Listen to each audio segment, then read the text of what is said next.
to the Stock Car Show. Hope you like the new intro and the new look of the channel. Today is the first World Final Special of 2025 with the Saloon Stock Cars big race on Saturday.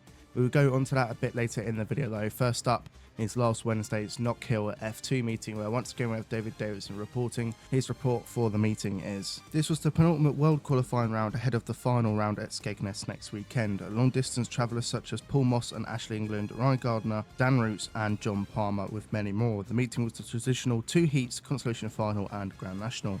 Heat 1 was dominated by Stephen Burgoyne to look to continue to have more success around the Tri-Oval. Irish Open champion Chris Burgoyne would go on to win Heat 2. Consolation Graham Leckie win in what was a decent race with him and Paul Reed. The final was set up with 30 cars ready to fight it out, and from the word go we had bumpers flying, proving that the BriSCA F2s are still one of the best formulas out there.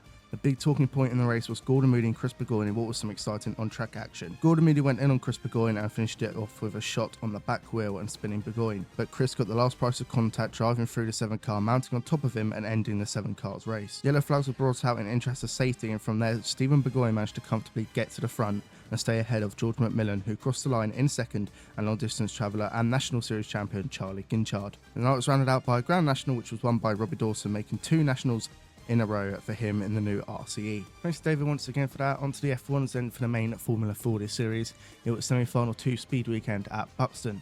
The new look Buxton with the turns a bit wider. Heat 1 on Saturday went the way of the world champion number 1 Tom Harris. The next race was the main race of the weekend, the second World Championship semi-final.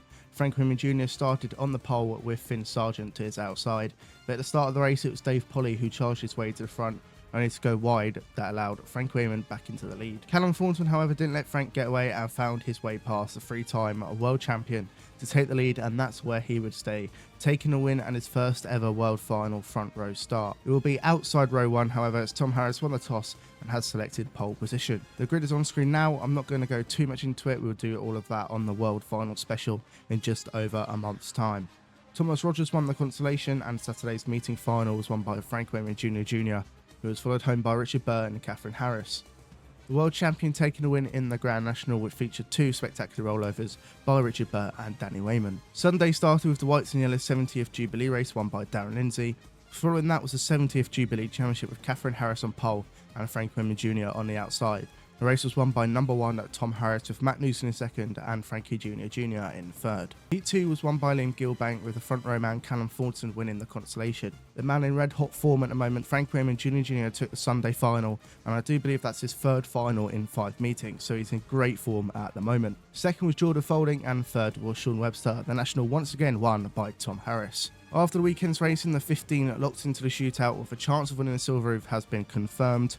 Those drivers are Frank Williams Jr., Tom Harris, Matt Newson, Callum Thornton, Finn Sargent, Danny Wayman, Lee Fairhurst, Carl Hawkins, Dave Polly, Paul Hines, Catherine Harris, Frank Williams Jr., Craig Finnegan, Bobby Griffin and Charlie Sauder. And the wildcard will be announced shortly for who you can vote on. On to this week then, it's a week off for the F1 stock cars, at least in the UK. Venray next week, which is shaping up to be a great weekend. More of that in next week's episode.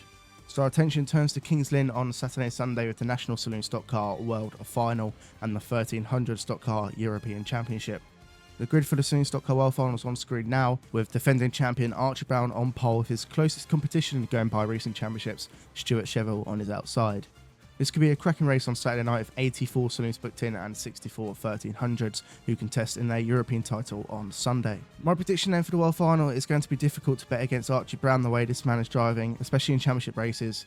Yes, he won them all on tarmac, not shale, but there's got to change at some point. You've got probably the fastest man at Kingston this year, Timmy Barnes, down on road 12, so he'll have some move to do's. I'm sure we'll have the usual carnage we normally get at a Saloon World Final. The hard-hitting Levi List on road 2, he won't be scared to hit the car ahead, aka Cheville, to make the moves. And you've still got the likes of Joe Reynolds, Brad Compton, Sage and Ryan Santry looking for their first world title, and they're all in the first 3 rows. An all Derby row 5 could be interesting, a little Derby push into turn 1. Now on to the predictions, and first here is your predictions on screen. Some bold, some not so bold.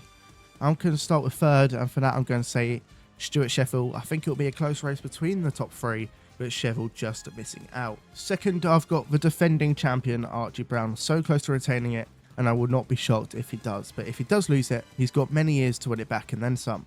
But my prediction for this year's Saloon World Champion, it's about time, Ryan Santry. What more do I have to say? It would be a fan favourite, and I'm sure it'd make many people happy. What is your prediction? Leave them in the comments below, and I'll see you on next week's show for the review of the weekend and the World Cup preview.